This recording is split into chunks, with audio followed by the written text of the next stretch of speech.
হযরত হানজালা রাদিয়াল্লাহু তাআলা আনহু ওই সাহাবী নতুন বউকে নিয়ে বাড়িতে আছেন, প্রথম বাসর ঘর, প্রথম রাত, বিয়ে করার পর কত আনন্দিত রাত, কত খুশির রাত হয়। আপনারা যারা বিয়ে করেছেন জানছেন কত খুশির রাতটা হয়। মনে মনে দোয়া করে, আল্লাহ এই রাতটা 12 ঘন্টা 10 ঘন্টার না হয় আল্লাহ যদি 50 ঘন্টার রাতটা হয়তো কাজটা কত ভালো হইতো, কত খুশির ঘর। তা হযরত হানজালা রাদিয়াল্লাহু তাআলা একজন নতুন সাহাবী নতুন বউকে নিয়ে প্রথম রাত বিবির কাছে কাটাছেন। এলান হয়ে গেল, কে তোমরা বাড়িতে আছো? নবীজি বেহুশ হয়ে ময়দানে পড়ে আছেন, তাড়াতাড়ি করে তোমরা যুদ্ধের মাঠে চলে যাও। হযরত হানজালা রাদিয়াল্লাহু তাআলা আনহু আওয়াজটা তার কানে চলে এসেছে, কানের ভিতর আওয়াজটা কেড়ে গেছে, আল্লাহ রে আমি নতুন বউ নিয়ে বাড়িতে আমি আরাম করছি, আমার দয়ার নবী লড়াইয়ের ময়দানে যুদ্ধের ময়দানে বেহুশ হয়ে পড়ে আছেন। তাড়াতাড়ি করে বিছান থেকে উঠে গেলেন হযরত হানজালা। উঠানোর পর সাইডে তলোয়ার রাখা ছিল, তলোয়ারটাকে হাতে করে নিলেন। জেরা বন্ধুরে আমার, লোহার জেরা, লোহার কুর্তা, লোহার একটা বাড়িতে কামিজ ছিল, লোহার একটা পরন ছিল, ওই লোহার জেরাটাকে পরে নিলেন। দুশ্মন তালোয়ার মারতে গেলে, তিল মারতে গেলে গায়ে লাগবে না, এই ধরনের সেই জেরা, লোহার একটা কুর্তা ছিল, লোহার একটা শার্ট ছিল, লোহার একটা পরনের জিনিস ছিল, সেটাকে পরে নিলেন। হাতে তালোয়ার নিয়ে নিলেন।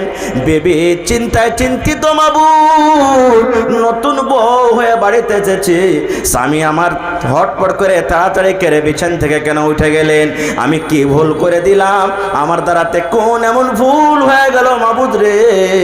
আমার স্বামীর হাতে কেন তালোয়ার দেখছে? আমাকে মনে হয় আজকে ছাড়বে না, আমার স্বামী আমার গর্দনটাকে উড়িয়ে দিবি। এবার তালোয়ার খানটাকে নিয়ে বন্ধুরে আমার আস্তে আস্তে করে ঘর থেকে হযরত হানজালা বের হবেন। বিবিকে ডাক দিয়ে বলছেন, বিবি রে আমি তোমার স্বামী হানজালা, চললাম লড়াইয়ের ময়দানে, চললাম যুদ্ধের ময়দানে, চললাম বিবি রে।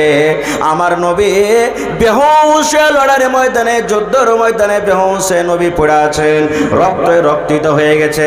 এই জন্য বিবি রে যদি আমি স্বামী হিসাবে তোমার খিদমতে কোনো কমি করে থাকতে পারে, আমার দ্বারাতে যদি কোনো ভুল হয়ে থাকে, এই কিছুক্ষণ সময় তোমার কাছে আমি কাটালাম, কিছু রাত তোমার সাথে আমি কাটালাম, এই কিছুক্ষণ সময়ের মধ্যে বিবিরে যদি আমার দ্বারাতে কোনো ভুল হয়ে থাকে, দয়া করে তুমি আমাকে স্বামী হিসাবে মাফ করে দাও।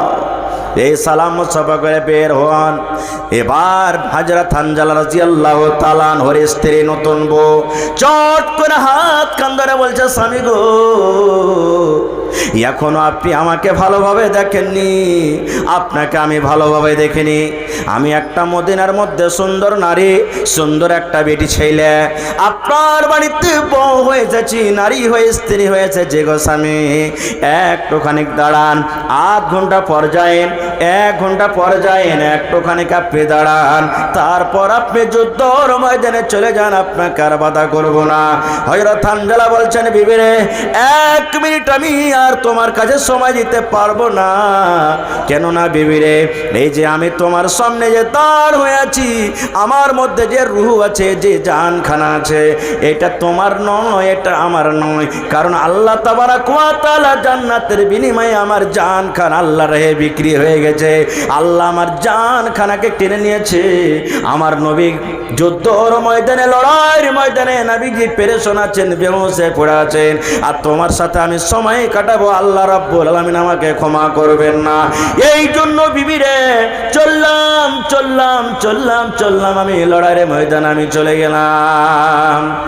রে মুসলমান, আবার হযরত হানজালা রাদিয়াল্লাহু তাআলা আনহুর বিবি নিজের স্বামীকে ডাক দিয়ে বলছেন, স্বামী গো আপনার বাড়িতে আমি বউ হয়ে এসেছি, নতুন স্ত্রী হয়ে এসেছি, এই যে আপনি আমার কাছে রাতটা কাটালেন, হয়তো 1 ঘন্টা আমার কাছে থাকলেন, 2 ঘন্টা 3 ঘন্টা 5 ঘন্টা থাকলেন গো স্বামী, আপনি যে আমার সাথে সহবাস করেছেন, আপনি যে আমার সাথে মিলন করেছেন, স্বামী স্ত্রী যেটা হক রয়েছে পূর্ণ হয়েছে, এই জন্য আপনি নাপাক হয়ে আছেন, আপনার শরীরটা নাপাক হয়ে গেছে, আপনার উপরে গোসল ফরজ হয়েছে। লড়াই করার আগে আপনি দয়া দয়া করে গোসল করে ময়দানে চলে যান। স্বামী, আপনাকে আর রুকবো না, বাধা দিব না, আপনি যুদ্ধর মাঠে চলে যান। কিন্তু এই যে আপনি আমার কাছে রাতটা কাটালেন, এই রাতটা যে আমার কাছে থাকলেন, আপনি আমার সাথে মিলামিশা করলেন, স্বামী গো, আপনার শরীরটা নাপাক হয়ে আছে, আপনার পরে গোসল ফরজ হয়েছে, এই ফরজ গোসলটা আপনি করে ময়দানে চলে যান, আর রুকবো না।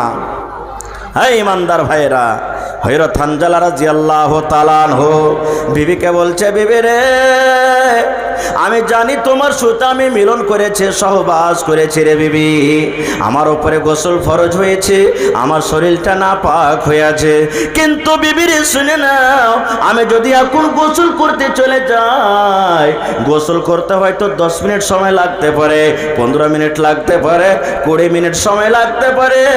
এই গোসলের মাধ্যমে যদি বিপদ হয়ে যায়, কোনো কষ্ট আমার নবীর সাথে হয়ে যায়, আল্লাহ রাব্বুল আলামিন কিয়ামতের দিন যখন আমাকে জিজ্ঞাসা করবেন, হানজালা রে, নতুন বউ নিয়ে তুমি বাড়ির ভিতরে আনন্দিত খুশিতে ছিলা, আর আমার নবী লড়াইয়ের ময়দানে, যুদ্ধের ময়দানে কত পেরেশান কষ্টর হালাতে ছিল। এই জন্য বিবি রে, চললাম আমি যুদ্ধের ময়দানে আমি চলে গেলাম। আল্লাহ যদি আমাকে হায়াত রাখেন, লড়াই যদি জিততে পারি, গাজী হয়ে যদি বাড়িতে ঘুরতে পারি, বাড়িতে আসার পর আমি তখন ফরজ গোসল আদায় করব। নারে তাকবীর। হয়নি, হবে না, হতে পারে না, আমার নবীর সাথে কারো তুলনা। হয়নি, হবে না, হতে পারে না, আমার নবীর সাথে কারো তুলনা। হায়রে তুলনা তো দূরের কথা, ছায়াও মিলে না, হায়রে তুলনা তো দূরের কথা, ছায়াও মিলে না। হয়নি, হবে না, হতে পারে না, আমার নবীর সাথে কারো তুলনা। সকল নবী রাসূল ছিলেন খোদার দিওয়ানা, দো নয়নে দেখব খোদা ছিল তামান্না। সকল নবী রাসূল ছিলেন খোদার দিওয়ানা, দো নয়নে দেখব খোদা ছিল তামান্না। আর মোর নবীকে ডেকে নিলেন, আর মোর নবীকে ডেকে নিলেন, দেখবে রব্বানা। হয়নি, হবে না, হতে পারে না, আমার নবীর সাথে কারো তুলনা। হয়নি, হবে না, হতে পারে না, আমার নবীর সাথে কারো তুলনা। ইউসুফকে দেখে যারা আঙ্গুল কেটেছে, তারা কি আমার নবীর রূপ দেখেছে?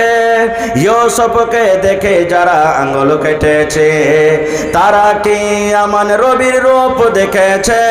আরে দেখতো যদি কেটে দিত, আরে দেখতো যদি কেটে দিত কলিজা খানা। হয়নি, হবে না, হতে পারে না, আমার নবীর সাথে কারো তুলনা।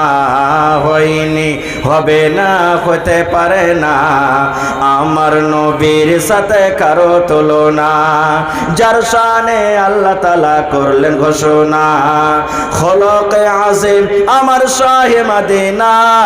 যার শানে আল্লাহ তাআলা করলেন ঘোষণা, খলকে আজিম আমার শাহে মদিনা।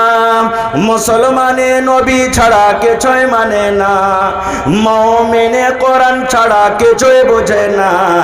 হয়নি, হবে না, হইতে পারে না, আমার নবীর সাথে কারো তুলনা। হয়নি, হবে না, হইতে পারে না, আমার নবীর সাথে কারো তুলনা। হায়রে তুলনা তো দূরের কথা, ছায়াও মিলে না। হায়রে তুলনা তো দূরের কথা, ছায়াও মিলে না। হয়নি, হবে না, হতে পারে না, আমার নবীর সাথে কারো তুলনা। নারে তাকবীর। হযরত হানজালা রাদিয়াল্লাহু তাআলা আনহু ময়দানে চলে গেলেন, লড়াই চলছে। যুদ্ধ করতে করতে হযরত হানজালা রাদিয়াল্লাহু তাআলা আনহু শহীদ হয়ে গেলেন, দুনিয়া থেকে চলে গেলেন, শহীদ হয়ে গেলেন। আরো অন্যান্য সাহাবীরা শহীদ হয়ে গেলেন। মদিনাতে খবর হয়ে গেল, অমুক অমুক অমুক অমুক অমুক অমুক লোক শহীদ হয়েছে। হযরত হানজালা রাদিয়াল্লাহু তাআলা আনহুর নতুন স্ত্রী দৌড়াতে দৌড়াতে দৌড়াতে যুদ্ধর ময়দানে চলে গেলেন। নবীকে যা বলছেন, নবী গো, আপনার কাছে এসেছে গো দয়ার নবী, আমি শুনেছি আমার স্বামী হযরত হানজালা দুনিয়া থেকে শহীদ হয়েছেন, দুনিয়া তার বেঁচে নাই। তাই নবী কো এসেছি, শরীয়তের বিধান, শরীয়তের আইন রয়েছে কোরআনের জন্য, দিনের খাতিরে, ইসলামের পতাকা ঝুলার জন্য যে নিজের গর্দানখানাকে আল্লাহ রাহে কাটিয়ে দিয়েছে, তাকে গোসল দেওয়া হবে না, তার জানাজা লাগবে না, বিনা গোসলে বিনা জানাতে তাকে দাফন করতে হবে গো নবী। কিন্তু নবী গো, আমার স্বামী হযরত হানজালা, দয়া করে গো দয়ার নবী, হযরত হানজালা আমার স্বামী, তাকে বিনা গোসলে আপনি দফন করিয়েন না। নবী গো, দয়া করে তাকে আপনি গোসলটা দিয়ে দেন। ফরজ গোসল বাকি রয়েছে, আপনার ডাক পেয়ে, আপনার সাড়া পেয়ে, সাড়া পেলাম শুনে গো দয়ার নবী ফরজ গোসল করেনি। আল্লাহ যদি বাঁচিয়ে রাখে, এসে গোসল করবো বিবির কথা বলে তালোয়ার নিয়ে যুদ্ধের ময়দানে চলে এসেছে। আল্লাহ নবী গো, দয়া করে আমার স্বামী হযরত হানজালাকে বিনা গোসলে আপনি তাকে দফন করিয়েন না, তার উপরে গোসল ফরজ রয়েছে, ফরজ গোসল দিয়ে তাকে আপনি দফন করবেন। নবীজি বলছেন সাহাবীদেরকে, হ্যাঁ গো, দেখো তো হানজালার লাশটা কোথায় পড়ে আছে, খুঁজো তো ময়দানে হানজালার লাশটা কোথায় পড়ে আছে, একটু খুঁজো তো।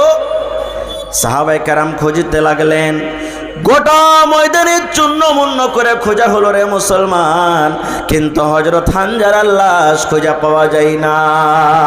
কোথায় আছে লাশ পড়ে আছে, খুঁজে পাওয়া যায় না। এবং থেকে একজন সাহাবী এসে বলছেন, নবী গো, আমি গোটা ময়দানে খুঁজলাম, হানজালাকে পেলাম না। এমন থেকে একজন সাহাবী এসে বলছেন, নবী গো, ময়দান আমি দেখলাম, হানজালাকে পাওয়া গেল না। সামনে থেকে একজন সাহাবী এসে বলছেন, দয়ার নবী গো, গোটা ময়দান ছন্নমন্ন করে খোঁজাখুঁজি করলাম, কিন্তু হযরত হানজালার লাশটাকে খুঁজে পেলাম না। এই করে করে দেখছেন দয়ার নবী পাহাড়ের ওপরে, পাথরের ওপরে, সুবহানাল্লাহ, পাহাড়ের ওপরে একটা পাথরের ওপরে হযরত হানজালার লাশটাকে রাখা আছে। যেমন আমরা মৃত মানুষকে খাটের ওপরে, চোখের ওপরে গোসল দেই, এই মতো দয়ার নবী বললেন, সাহাবীরে, ওই যে দেখো হানজালার লাশ, ওই যে দেখো হানজালার লাশ, পাহাড়ের ওপরে, পাথরের ওপরে হানজালার লাশটাকে শুইয়ে দেওয়া আছে। ওখানে হযরত হানজালার গা দিয়ে, শরীর দিয়ে toss toss toss toss toss toss করে পানি ঝরে ঝরে পড়ছে। সাহাবীরা বলছেন, নবী গো, বড় তাজ্জুবের কথা গো দয়ার নবী, একটাও লোকজনকে দেখা যায় না, কোনো আঞ্জরে পাঞ্জরে কোনো লোকজন নাই, মানুষ নাই। নবী গো, কে হযরত হানজালাকে গোসল দিলে? আমরা তো কোনো লোকে দিইনি, এই মাঠে ময়দানে কোনো লোক আমরা হযরত হানজালাকে গোসল দিইনি। কে হযরত হানজালাকে গোসল দিলে? একটাও লোকজন দেখা যায় না। দয়া করে বলেন গো নবীজি। আল্লাহর নবী বললেন হযরত হানজালার ব্যাপারে, সাহাবীরে, হযরত হানজালাকে দুনিয়ার কোনো মানুষ গোসল দেয়নি।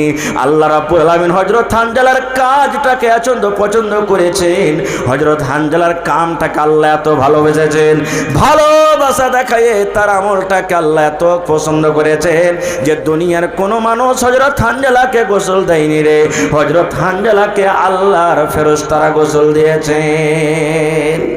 সুবহানাল্লাহ। কে গোসল দিয়েছে? হযরত হানজালাকে আল্লাহর ফেরেশতারা গোসল দিয়েছেন। এই জন্য বলি মুসলমান, হযরত হানজালার মতো আমাদেরকে হইতে হবে। যখন জানের কুরবানির দরকার হবে, জান ইসলামের খাতিরে, কোরআনের খাতিরে লাগে যেতে হবে।